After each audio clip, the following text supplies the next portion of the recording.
I always thought Harper and I were the real thing.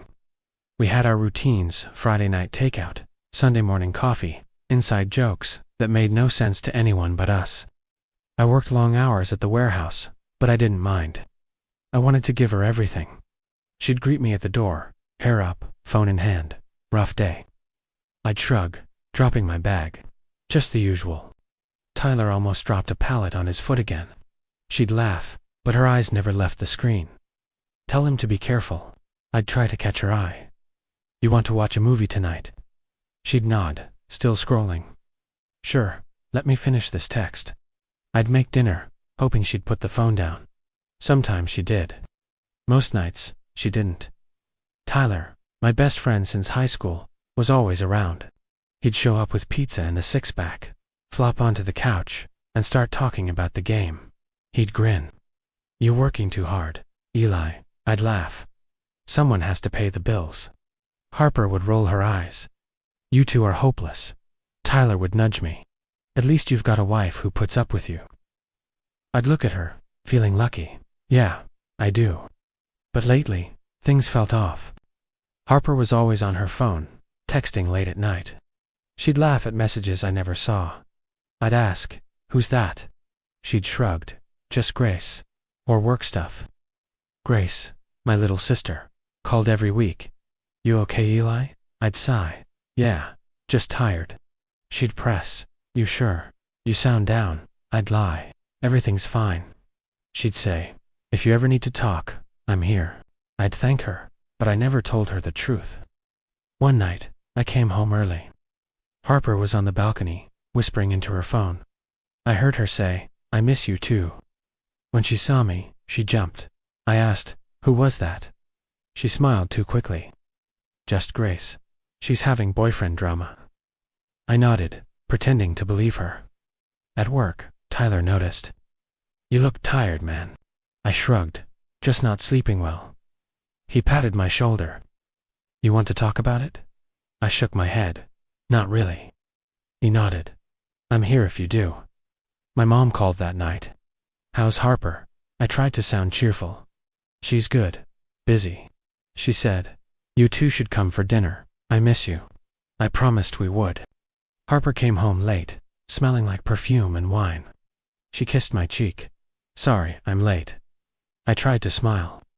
"Did you have fun?" She nodded, but her eyes were somewhere else. "Yeah, it was fine." I watched her disappear into the bedroom, phone in hand. Tyler texted me later. "You okay, man?" I replied, "Yeah, just tired." He sent back a thumbs up, but I could tell he didn't believe me. I lay in bed, staring at the ceiling. I remembered when Harper used to curl up next to me, whispering dreams about our future. Now, she slept with her back to me, phone glowing under the covers. I told myself it was just a phase. Work stress, life stress. I wanted to believe in us, but deep down, I felt something slipping away. Grace called the next morning. "You sound off." "Is it Harper?" I hesitated. "She's just distant." Grace was quiet. "You think she's hiding something?" I sighed. "I don't know. I want to trust her." She said, "Trust your gut, Eli. Don't ignore the signs." I promised I'd be careful. Harper left for work, barely saying goodbye. I watched her walk out, wondering when things had changed. I wanted to believe her when she said, "I love you." But lately, those words felt like a promise she'd already broken. It started with a missing jacket. I tore through the closet, tossing shoes and old boxers aside. My hand hit something hard behind a stack of sweaters. I pulled out a phone I'd never seen before. It was sleek, newer than mine. The screen was dark, but when I pressed the button, it lit up. The wallpaper was a photo of Harper smiling arms around a man I didn't recognize. My heart pounded. I tried a few codes. Nothing worked. I stared at the photo, my mind racing. Harper came home an hour later. I met her at the door, phone in hand. "What's this?" She froze. "Where did you find that?" "In the closet." "Whose phone is it?" She grabbed it from me. "It's old. I forgot it was there." I pointed at the screen. "That's not old. Who's the guy?" She looked away. "Just a friend from work." I tried to keep my voice steady. Why is he your wallpaper? She shrugged. It's nothing, Eli. You're overreacting. I shook my head. Unlock it. She clutched the phone to her chest. No, it's private. I stared at her. Private. We're married. She snapped. Everyone's allowed some privacy. I felt sick. Are you hiding something? She glared. You're being paranoid. I walked away, fists clenched. Tyler called that night. You sound weird. Everything okay? I hesitated. I found a phone in the closet. It's Harper's. There's a picture of her and some guy. He whistled. Did you ask her about it? She said it's nothing. She won't unlock it. Tyler was quiet. You want me to come over? I nodded. Yeah, I need someone to talk to. He showed up with coffee. Let me see the phone. I handed it to him. He studied the screen. That's not just a friend, Eli. I slumped on the couch. I don't know what to do. He said, you need to get the truth. Don't let her gaslight you. Grace called the next morning. Tyler told me what happened. Eli, you have to be honest with yourself. I sighed. I want to believe her. She said, you can't fix this if you keep pretending. Harper avoided me all day. She left early, came home late, barely spoke. I watched her, every move, suspicious. That night, I tried again. Harper, please, just tell me the truth. She rolled her eyes. I told you, it's nothing. I pointed at the phone. Then unlock it. She shoved past me. I'm tired. I'm going to bed. I sat at the kitchen table, staring at the phone. Tyler texted, you want me to try unlocking it? I know a few tricks. I replied, come over tomorrow. He sent a thumbs up. I barely slept. I kept replaying every moment, every late night, every laugh at a message I never saw. In the morning, Harper left for work, without a word. I watched her go, the phone heavy in my hand. Grace called, you okay? I shook my head. No, I think she's lying to me. She said, you deserve the truth, Eli. Don't let her make you feel crazy. Tyler showed up with his laptop. Let's see what we can do. I handed him the phone. Be careful, he grinned. I got this. As he worked, I stared at the door, waiting for Harper to come home. I wanted to believe her. But the truth was right there, locked behind a screen. And I was terrified of what I'd find. Tyler sat at my kitchen table, tapping away at Harper's secret phone. I paced the floor, nerves shot. He said, give me a few more minutes. I almost have it. I nodded, barely breathing.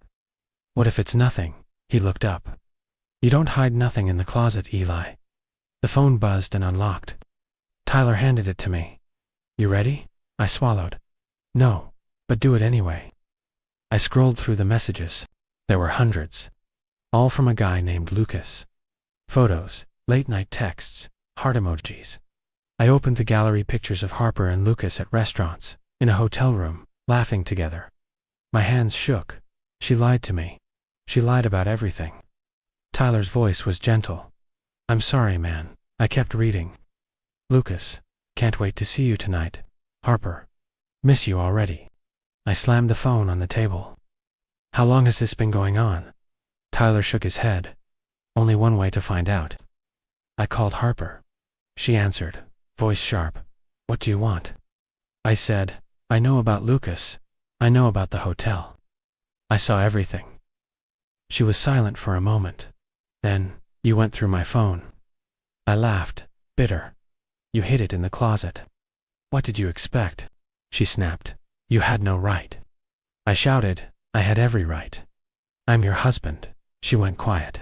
I'm sorry, Eli. I never meant for you to find out. I felt my chest tighten. How long? She whispered. A few months. It started when you started working late. I was lonely. I closed my eyes.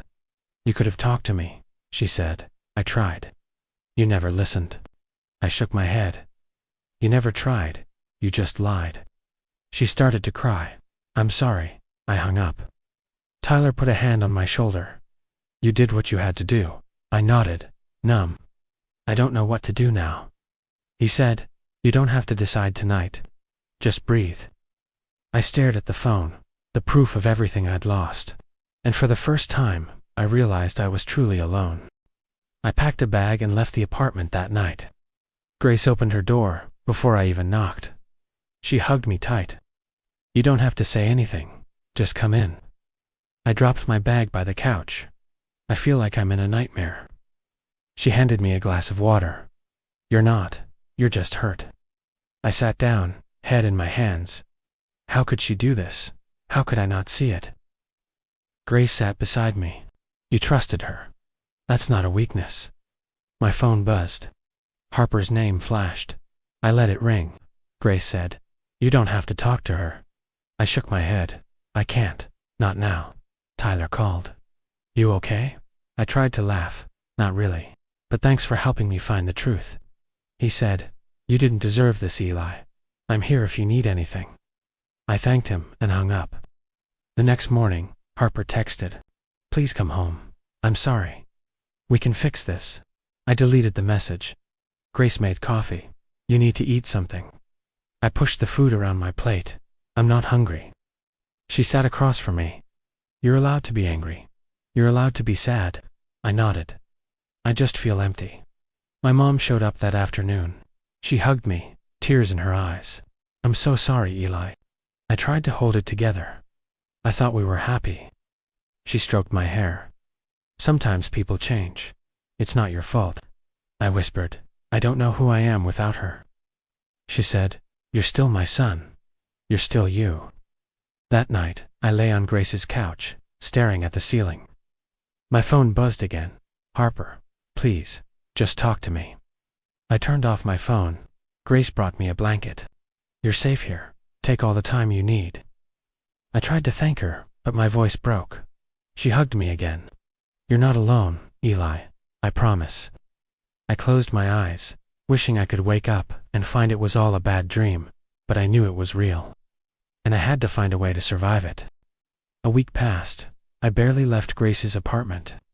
I scrolled through Harper's secret phone, reading every message, every photo. I wanted answers, but all I found was more pain. One morning, I noticed a message from Lucas's wife. Her name was Emily. She'd written, "Who is this? Why are you texting my husband?" My heart pounded. I called the number. Emily answered, her voice shaky. "Hello," I said. "My name is Eli. I'm Harper's husband. I think we need to talk." She was silent for a moment. I knew something was wrong. He'd been distant for months. I told her everything: the phone, the messages, the affair. Emily started to cry. "Thank you for telling me. I deserve the truth." I said, "I'm sorry. I know how much it hurts." She took a shaky breath. "We'll get through this. Both of us." After we hung up, I felt a strange sense of relief. I wasn't the only one betrayed. Later, I got a call from Lucas. He sounded angry. "Why did you tell my wife?" I kept my voice calm. "She deserved to know, just like I did." He cursed. "You ruined my life." I said, "You did that yourself." He hung up. Harper texted again. "Everyone knows. My boss found out. I might lose my job. Please, Eli, can we talk?" I ignored her. Grace came home and found me staring at the wall. "You look better." I shrugged. I told Lucas's wife. She deserved the truth. Grace nodded. "You did the right thing." I sighed. "It doesn't feel good, just empty." She sat beside me. "That's normal. But you're not alone." My mom called that night. "I'm proud of you, Eli. You stood up for yourself." I tried to believe her. The next day, I heard Harper lost her job. Friends stopped calling her. Lucas moved out. Emily filed for divorce. I felt a flicker of justice, but mostly, I just felt tired. Grace hugged me. "You're getting stronger. I can see it." I nodded. "I hope so." For the first time, I started to believe I could move on. The news about Harper and Lucas spread fast. I heard from old friends I hadn't spoken to in years. Some offered support. Others just wanted the story. Grace made sure I got out of the apartment. "You can't hide forever, Eli. Let's go for a walk." We walked through the park. I watched families, couples, people laughing. I felt like I was on the outside looking in. Grace nudged me. You're allowed to be happy again, you know. I tried to smile. It doesn't feel possible. She squeezed my arm. It will. One day at a time. I started therapy with Dr. Patel. Her office was calm, full of plants and soft light. She asked, "Why are you here, Eli?" I took a deep breath. My wife cheated on me. My life fell apart. I want to move on. She nodded. That's a good place to start. We talked about Harper, about trust, about pain. She listened, never judging. She said, "You're stronger than you think. Healing takes time." I left her office feeling lighter. Ben, an old friend from college, called out of the blue. "Heard what happened. Man, you want to grab coffee?" I hesitated, then said yes. We met at a cafe. Ben looked at me, serious. "You look different. Stronger." I shrugged. "I'm trying. It's not easy." He nodded. "You're doing better than you think." Back at Grace's, she smiled. "You're getting there. I can see it." I started running in the mornings. The air was cold, but it cleared my head. I ran past the old school, the places I used to go with Harper. The memories hurt, but less each day. One afternoon, Grace handed me a letter from Harper. I stared at the envelope. "I don't want to read it." She said, "You don't have to, but maybe it'll help you let go." I put it aside. I heard that Harper lost her job. Her friends stopped calling. Lucas's marriage was over. Emily moved out and started a new life. Lucas tried to call me once. I let it go to voicemail. Dr. Patel asked, "What do you want now, Eli?" I thought about it. I want to live for myself. I want to be happy again. She smiled.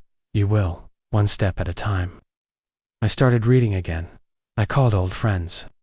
I even laughed at Ben's terrible jokes. One night, Grace made dinner. "Two new beginnings," she said, raising her glass. I clinked mine against hers. "Two surviving," she grinned. "Two thriving." I realized I was healing. Slowly, but surely. Harper tried to call again. I let it ring. Grace asked, "You going to answer?" I shook my head. "No, I'm done." She smiled. "Good. You deserve better." I looked out the window at the city lights. For the first time in months, I felt hope. Karma had done its work. Now it was my turn to start over. I started to feel like myself again. Dr. Patel's words echoed in my mind every morning. "You're allowed to move forward, Eli. You're allowed to be happy." Grace noticed the change. "You're smiling more," she said one afternoon. "You even made coffee for both of us." I grinned. "Don't get used to it." She laughed. "I'll take what I can get." I got a call from a new company. The manager, Mr. Reed, sounded friendly. "We'd like to offer you the job, Eli. Can you start next week?" I almost dropped the phone. "Yes, thank you. I'll be there." Grace high-fived me. "Told you things would turn around." I started my new job on Monday. The work was challenging, but I liked it. My boss was fair. My coworkers were friendly. One day, I met Mia in the break room. She smiled. "You're new here, right?" I nodded. "Yeah, Eli."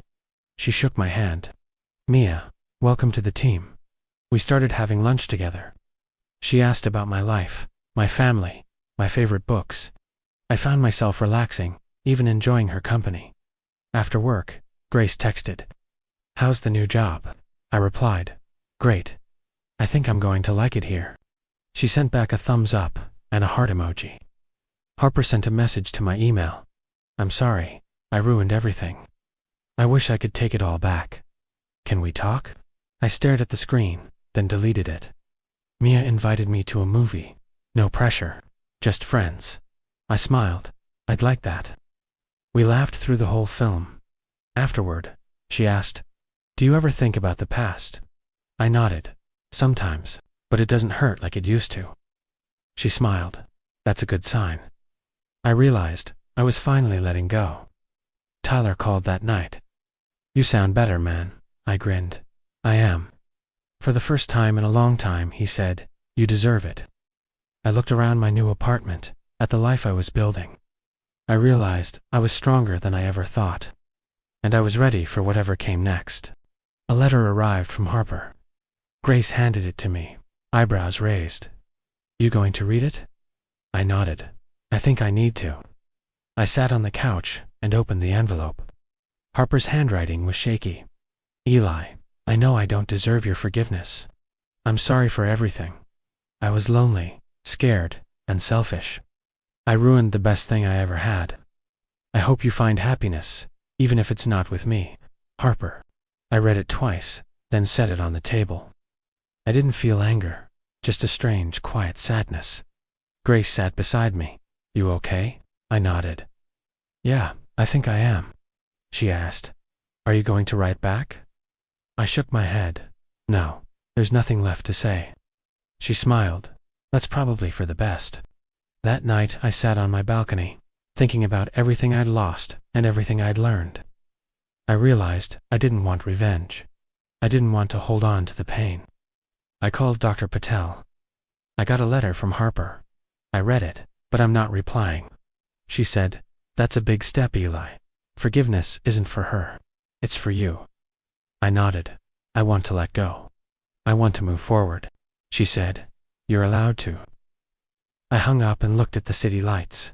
I felt lighter. Grace came out with 2 mugs of tea. 2 new beginnings. I smiled. 2 new beginnings. We clinked our mugs together. For the first time, I felt free. Months passed. I moved into a new apartment, with big windows and sunlight in the mornings. I filled it with secondhand furniture and hope. My job kept me busy, and Mia made life feel lighter. One Saturday, Mia called. Want to go for a walk? I smiled. Yeah, I'd like that. We strolled through the park. She asked, How are you really doing? I thought for a second. Better. I'm not looking over my shoulder anymore. She nodded. You seem lighter. I laughed. I feel lighter. I'm finally moving on. She squeezed my hand. You deserve it. We talked about everything: music, movies, family. She told me about her parents, how she lost her mom last year. I shared stories about my own dad, how I missed him every day. That weekend, I visited my father's grave. I brought flowers and sat in the grass. I whispered, I'm okay now. I promise I'll live for myself. The wind felt warm on my face. I closed my eyes and let the silence comfort me. Back at work, Mia and I grew closer. She made me laugh. She listened when I needed to talk. We took things slow. No pressure, no secrets. Grace called one night. You sound happy. I smiled. I am. For the first time in a long time. She said, You deserve it, Eli. I'm proud of you. I thanked her. I couldn't have done it without you. She laughed. You would have found your way. You always do. I hung up and looked around my apartment. It wasn't perfect, but it was mine. Mia texted. Movie night at my place. I replied, I'll bring popcorn. I realized I wasn't the same person I was before. I was stronger, wiser, free, and for the first time, I was excited for what came next. A year later, my life felt brand new. I woke up early, made coffee, and watched the sunrise from my window. My apartment was filled with little signs of happiness: photos of my family, a plant that was somehow still alive, and Mia's favorite mug on the counter. Mia stayed over most weekends now. She'd wake up, stretch, and smile at me. You're up early again, I grinned. Old habits. She poured herself coffee. Big plans today, I nodded. Family brunch? You ready? She laughed. I'm always ready for Grace's pancakes. We drove to Grace's house. She was already flipping pancakes in the kitchen. She grinned when she saw us. Look who finally made it. Mia hugged her. You're the best, Grace. Grace winked at me. You're a lucky man, Eli. I smiled. I know. After brunch, Grace pulled me aside. You seem happy. I nodded. I am. I never thought I'd get here. She clapped me on the back. You earned it. Later, Mia and I walked by the river. She stopped, looking at the water. Do you ever think about the past? I nodded. Sometimes. But it doesn't hurt anymore. I learned a lot. She looked at me. Like what? I thought for a moment. That pain doesn't last forever. That family can break and heal. that I'm stronger than I thought. She smiled. I love you, Eli. I took her hand. I love you too. That night, I sat at my desk and wrote a letter to my younger self. Dear Eli, you're going to lose things you thought you'd have forever. You'll be betrayed by people you trust, but you'll survive. You'll find new reasons to hope. Don't give up. Future you, I folded the letter and put it in a drawer. Mia came in, holding 2 mugs. What are you writing? I smiled. Just a letter to myself. A reminder.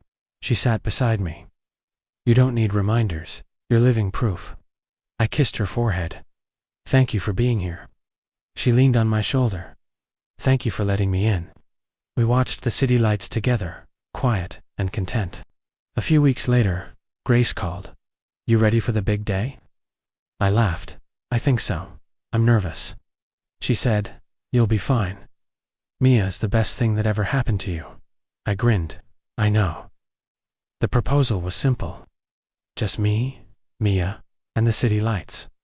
I knelt down, heart pounding. Will you marry me? She gasped, tears in her eyes. Yes, of course, yes. Grace was the first to congratulate us. Full circle, little brother, you made it. I hugged her. Thanks for never giving up on me, she grinned. That's what sisters are for. Tyler and Ben came by to celebrate. We danced, we laughed, we dreamed about the future. As the night ended, I realized that sometimes, betrayal is the beginning of a better life. I'd lost so much, but I'd found even more. I was ready for whatever came next. And for the first time, I truly believed I deserved it.